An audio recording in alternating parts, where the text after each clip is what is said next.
చంద్రశేఖర్ ఆజాద్ శ్రీకాకుళం నుంచి వస్తున్నాం మేము.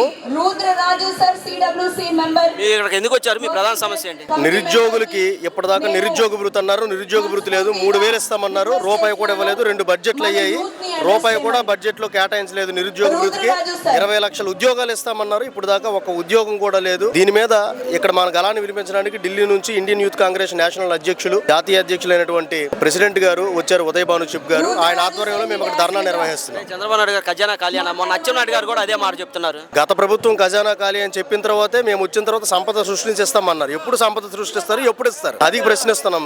నిరుద్యోగ యువత ఇక్కడ అంటే ఫ్రీ బస్ అన్నారు, తల్లికి వందనం అన్నారు. గ్రామాల్లో ప్రజలు ఏ విధంగా? ఫ్రీ బస్సు లేదు, తల్లికి వందనం లేదు. ఎంతమంది పిల్లలు ఉంటే అంతమందికి ఇస్తామన్నారు. వాళ్ళు ఏదో చెప్పినట్టు ఉన్నది పోయే ఉంచుకున్నది పోయే అన్నట్టు ఉంది పరిస్థితి రాష్ట్రంలో. అంటే ఆ రోజు పవన్ కళ్యాణ్ గెలిపించండి, దగ్గరుండి అన్ని చేస్తున్నారు. ఆయన ప్రశ్నిస్తానన్న గొంతు మోగబోయింది. అందుకనే ఈ ప్రశ్నిస్తానన్న గొంతు ఎందుకు మోగబోయిందని అడగడానికి ఇక్కడ ఒక యువత అంతా కూడా సమ్మితం అయ్యాము. అంటే ఇప్పుడు లోకేష్ గారు చెప్తున్నారు రెడ్ బుక్ అని చెప్తున్నారు. రెడ్ బుక్ రాజ్యాంగమే నడుస్తుంది, అంతకంటే రాష్ట్రంలో జరుగుతున్నది ఇంకేమీ లేదు. పూర్తిగా ఇచ్చినటువంటి హామీలన్నీ గాలికి వదిలేశారు. ఒక్క హామీ కూడా ఇప్పుడు దాకా నెరవేర్చారు. ఈ విధంగా ఉంటే రాబోయే రోజుల్లో మీరు ఏం చేస్తారు? ఇలానే ఇక్కడ దీక్షలు చేయాల్సి ఉంటుంది, సమ్మెలు చేయాల్సి ఉంటుంది.